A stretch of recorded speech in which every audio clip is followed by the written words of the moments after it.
for those of you that don't know me, I am Laura Weaving. We're in a business called Duo, and we focus on helping employers understand how to increase performance of their team through understanding their behaviours. So we actually have a behavioural platform, and I'm going to give you a little bit more information about that as we go through. You can tag us. That is our LinkedIn is the best place to tag us. We usually do something around picking someone who shares to win a free behavioural map.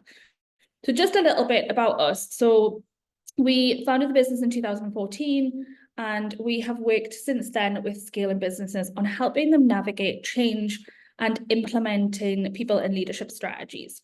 We work across the UK, and we also work with a lot of clients across places like the US and Canada. For us, like I said, it is all about behaviour. You know, we're huge believers in, yes, you can understand leadership practice, leadership theory, but if you don't understand how the people in your team behave, what they value, what they believe, you are unlikely to be able to drive change in the long term. So that's what we're going to do today. And I'm going to give you a little bit of insight into 2 or 3 behaviours. Now, bear in mind, when we work with organisations, we work with between 30 and 40 behaviours at a time. I'm going to give you a little bit of insight into a few of those today. And then if you want more information, we do run these webinars, usually bi-monthly. I know a couple of you I've seen on previous ones, so feel free to follow along with us. We are super informal when we're doing these, so if anyone has any questions, I will have the chat up. So just drop something into the chat if you've got anything, and I can answer as we go through. So the first one, and whenever people say to me, what is the most important behaviour to figure out? It's always a difficult question because they're all important in their own way. But the biggest piece for me is understanding what motivates your team. If someone isn't motivated, they will not be productive. So this whole piece, you know, there's a lot of conversation around employee happiness and how important that is in the workplace. This is really about figuring out what motivates and drives your team, and then being able to speak to that when you're driving change, when you're maybe implementing processes or policies that might not initially look like they are going to be that popular. When you know how someone's motivated and you can motivate them accordingly, you can pretty much get them on board with anything. So we've popped down here a couple of questions to ask. This one is pretty simple to understand about the different team members that you've got. So asking what motivates you most at work, describe to me your ideal day at work, figuring out what those look like. And I'm going to talk to you in a second about what some of those motivations are and what you can look for. But those 2 questions are 2 great ones to be able to figure out. Once you then know what someone's motivated by, it's about then tailoring your management style accordingly. Because usually there will be, if you run a decent sized team, you will have people in the team that are not motivated by the same things as you. And often what we see when we go into businesses and work with leadership teams, leaders tend to lead and motivate people down a similar path to the one that they have been on. So if you are a leader that's motivated by achieving, by setting really clear goals, by setting targets, it's likely that you will replicate that motivation style with your team. And you might just find that you have other team members that are maybe becoming alienated because of that, or they don't align in the same way as you with that. So there's 3 motivations. So you might want to note these down. Obviously, we'll send the recording, but these aren't on the slide. So first motivation, like I've just started to introduce there, is achievement. So people who are achievement motivated tend to fall into 2 camps. You've got your people who like the gold star, as we call it. And what that means is they like to have the badge. They do things to have something at the end of it. So these are the sorts of people where they like the certificates. If you send them on a course, they'll probably want a certificate at the end. They're the sorts of people where if you go onto LinkedIn, and I'm going to be flippant about this, but if this is any of you, when I'm saying this is not a bad thing, right? This is just what you're motivated by, but they're the people where they've often got letters after their name on LinkedIn. They're really proud of that badge that they've got, right? Whether that's a qualification, a degree, whatever it is, that side of achievement, they're motivated by getting the achievement and then wearing the badge that they got. The other side of achievement is they're not as worried about the badge or the certificate or whatever that is, but it's actually just about being really clear on what the goal or the target is and achieving it, and then receiving recognition for it. So those people in your team will work better and be most motivated when they've got really clear visibility of what their goals are, what targets they're striving for, and then by you building in regular checkpoints with them to be able to recognize that achievement. I'm going to talk to you a little bit about, at the end, the podcast that we run, but this achievement motivation is a really interesting one that we've actually talked about on the podcast episode that's out today. So if you work in an environment or you think you've got a lot of team members in your team that are achievement motivated, you might want to have a think about listening to that. But Craig Heap, who we interviewed, who is an ex-Olympic gymnast, he's high achievement. And he talked about his achievement as being, it wasn't enough just to strive for achievement of the gold medal at the end, because that felt too far away. So he wasn't able to stimulate his motivation on a regular enough basis. So that's interesting to think about with your team members, because often you might give them goals, and this is really common for people who still do annual appraisals.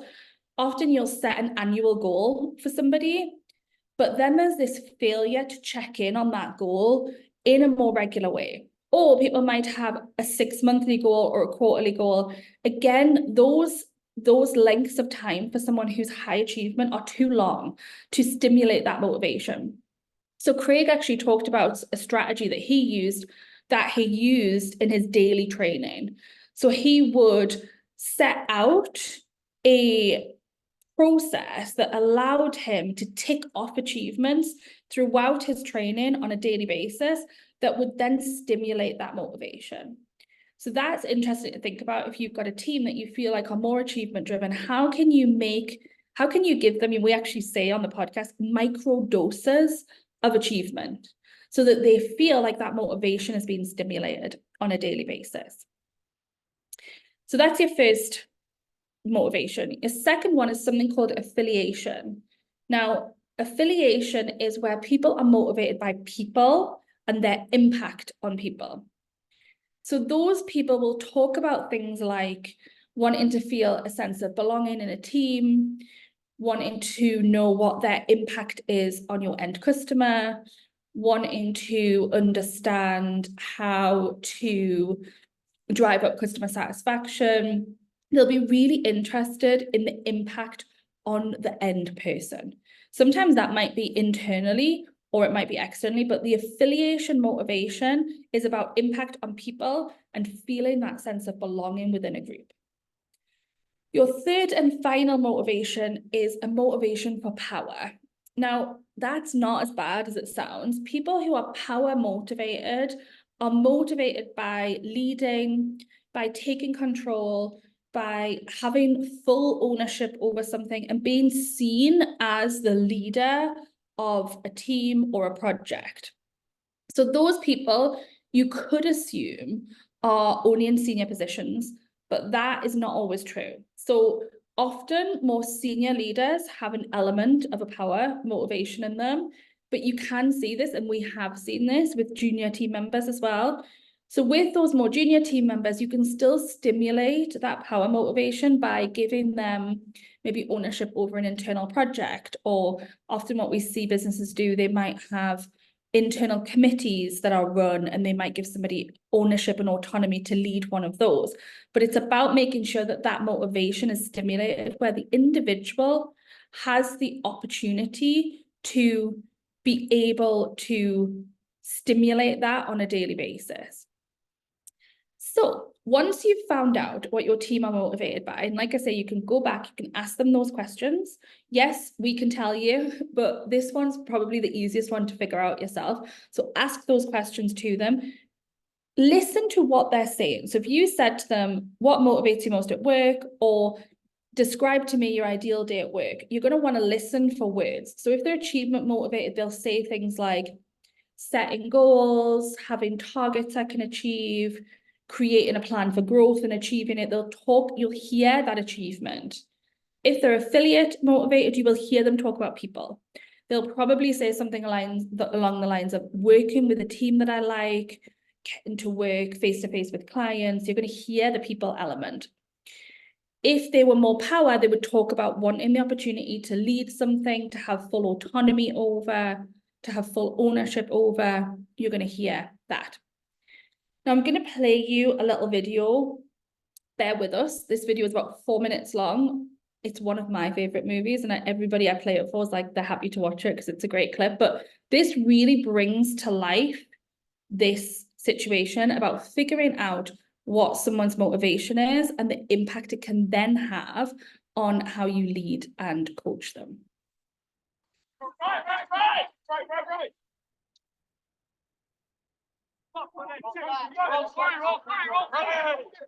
Right. Let's go.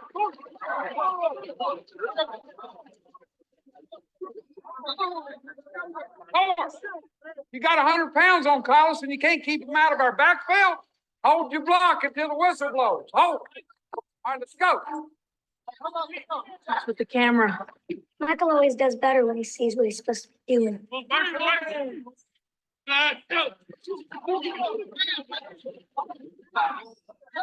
Holding. Left tackle. Michael, come on. 4. Come here, son. Hold him inside here between the tits. You got it? Will you look at me, son? If you grab him outside here like this or with that horse collar thing you just did, you're gonna get flagged and I'm gonna be pissed. You hear me? All right, let's go. Baby, wash my stuff, all right? Okay. Oh, they still look good coming off the bus. They'll be terrified till they realize he's a marshmallow. Looks like Tarzan plays like Jane. Give me a minute, Bert. We're in the middle of practice, Leanne. You can thank me later. Michael, do you remember when we first met and we went to that horrible part of town to buy you those dreadful clothes? And I was a little bit scared and you told me not to worry about it because you had my back. Do you remember that? Yes, ma'am. And if anyone tried to get to me, you would have stopped them, right? And when you and SJ were in that car wreck, what did you do to the airbag? Stopped it. You stopped it. You stopped it. This team is your family, Michael. You have to protect them from those guys, okay? Listen. Okay. Tony here's your quarterback, all right?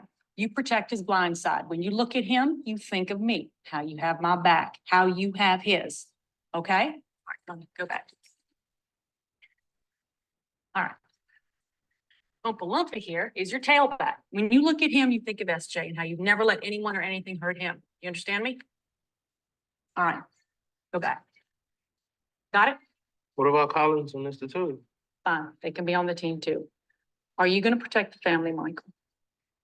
Yes, ma'am. Good boy. And go have some fun.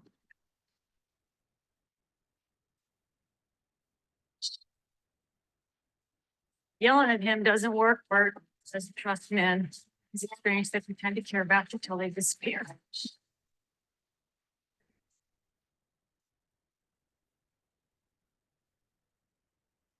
Wanna run a play? That's Jay, you're gonna wanna get this. Okay. Well,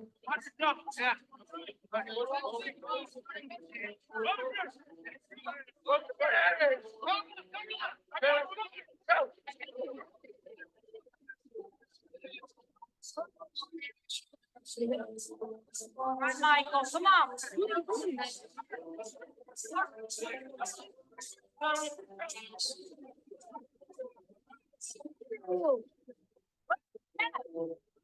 right, let's go out, let's go.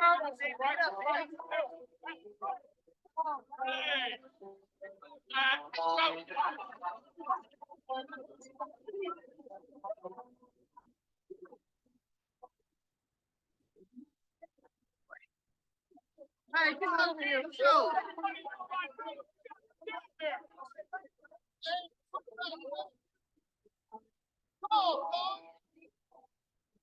Okay. What'd you say to them? Should get to know your players, Bert. You tested 98% in protective instincts. So I'm going to ask you to put in the chat if you had to think through the 3 motivations that we talked about before. So affiliation, people, achievement, or power. Which one do you think that Michael was motivated by? She used the word family. When she was coaching, she used the word family. She used the word each person on the team. She used the word people. What types of, affiliation? Yeah, right, Keith. So you heard the change in the language. So the coach, to me, that is the perfect clip that just highlights that difference in when you as a manager or a coach can figure out what somebody needs in order to motivate them towards something, the change that you then see in performance. So the coach was actually driving him by achievement.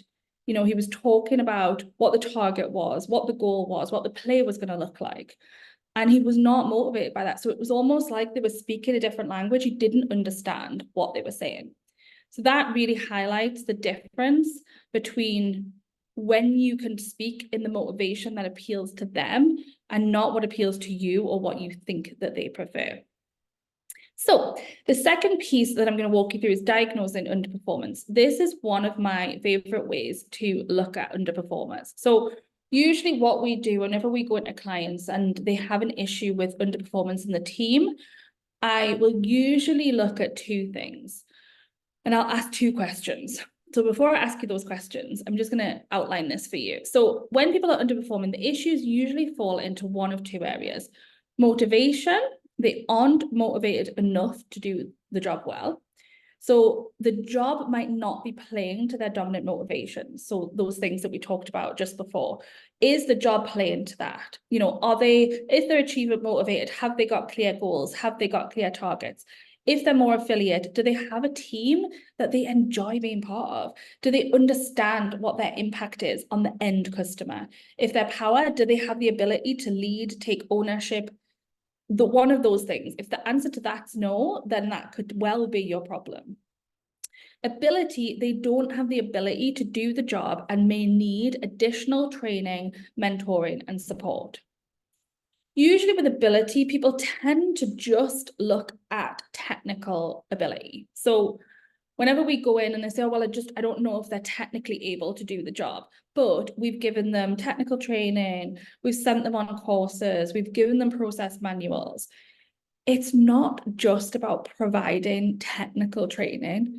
It's also about managing and coaching in a way that lands with someone's dominant behaviors and making sure that their natural strengths, so their natural behaviors align with the job role the person's doing.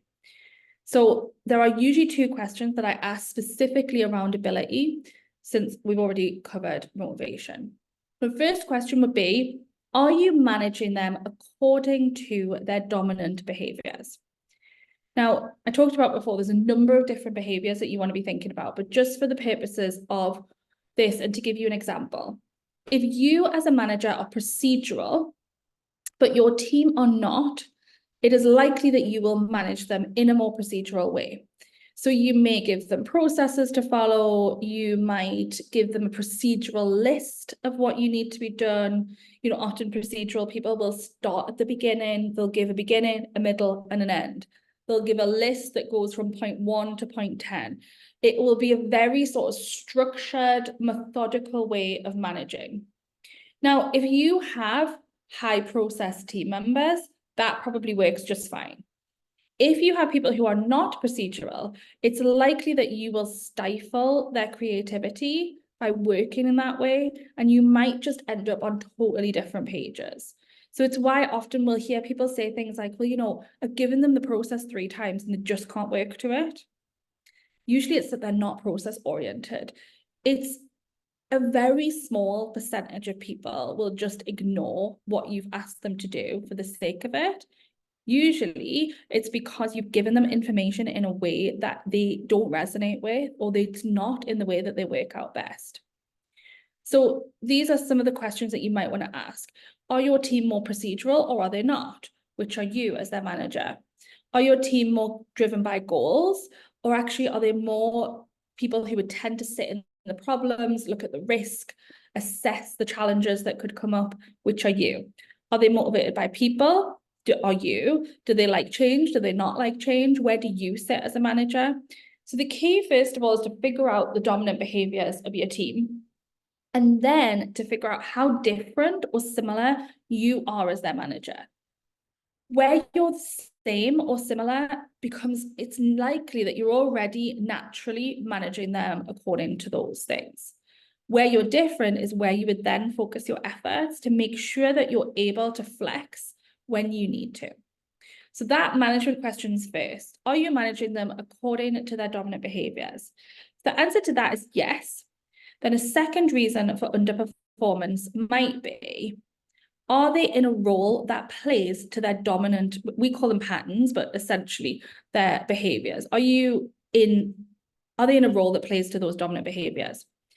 So often what happens is we do our best as managers, but we've actually unknowingly put somebody into a job that just doesn't play to their strengths. So a good example of this would be, often people will say to us, you know, well, what behaviors am I looking for when I'm recruiting a particular type of role? So I'll give you an example. So if I was to recruit a sales role, the likelihood is I would not recruit somebody who wasn't achievement focused and who wasn't goal driven. In sales, I want somebody to be goal focused, so they're striving for the goal, and I want someone who's motivated by achieving. Otherwise, it's likely that they're not going to be a great salesperson. So if you had somebody in a sales role that is neither goal focused or achievement focused, you might find that they're not hitting targets, and actually might be more focused on creating a nice relationship with the client or creating a great sales process. They're actually leaning into other behaviors.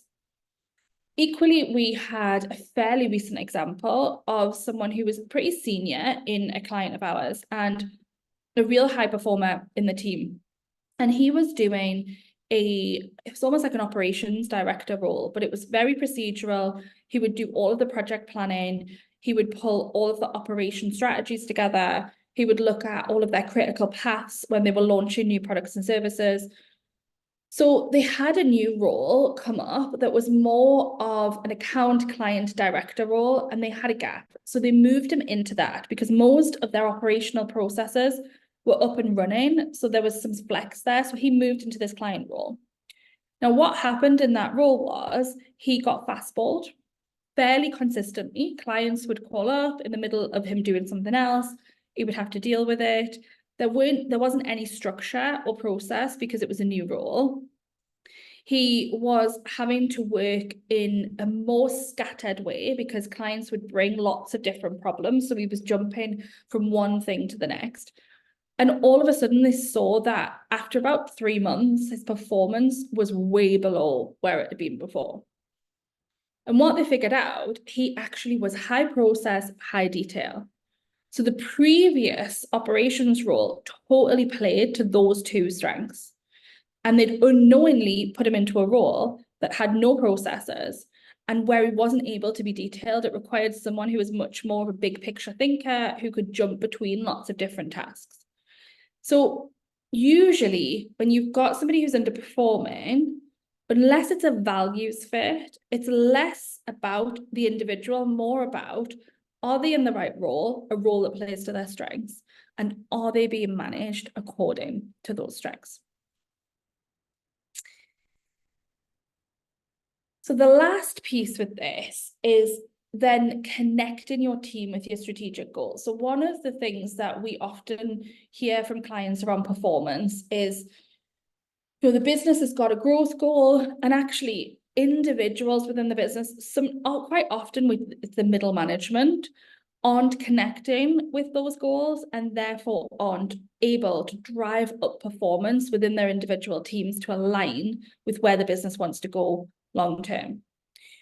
And usually this is about making the goal relevant to the people that you want to engage with it. So as senior leaders, often you're looking at things like revenue and profit. That's not that motivating to people who are working further down the business. If they aren't directly impacted by increased revenue and increased profit, it's not likely that that's going to be something that will engage them.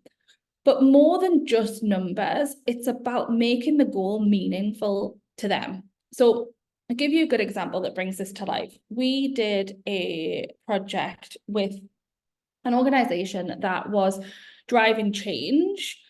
And this example of change was to reduce print costs in the NHS. Now, the reason for the change at a senior level was to make cost savings. So printing's costing us too much.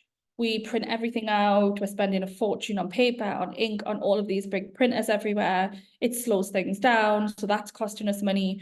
So it was a huge cost saving exercise. And when it was first rolled out in a particular part of the country, that communication was in line with that. It was, we need to make cost savings. This is something that costs us X amount. And they did a good job of evidencing the cost savings. But what they forgot about was the people that they were articulating those to weren't really driven by that. So we took a step back and we looked at the business and we said, right, what if we had to do a sweeping statement across this business? Because in an ideal world for you as managers, you want to get to know your individual team members. If you're looking across an organization that's got thousands and thousands of people, we can't look at every individual motivation, but usually we can make assumptions based on an industry. So looking at the healthcare industry, doctors, nurses, who was the predominant audience for this, in that industry, those people are predominantly affiliate driven. They're driven by caring for people, having an impact on people, making sure that people are okay. It's a people-centric industry. You don't become a nurse to get rich. You become a nurse because you care about the impact that you make on people. So we knew that we had to link the reason for reducing print to an affiliate motivation. So we came up with a strategy about making the impact on people. More beds, higher level of funding for care. We went down and created a number of different strategies and line items that linked to the impact that reducing print would have on care and have on the end person, patients in hospitals, in doctor settings. How could we actually make that impact on people greater? And it was almost instant, the uplift that you then see according to that, because we suddenly made it relevant to those people. They didn't have to go through and try and figure out where they fall into it. So this is a really interesting one to think through. If you have ever had any of your team members say to you, well, I understand what the goals of the company are, but how does that impact me? It is about making the goal relevant to them as an individual.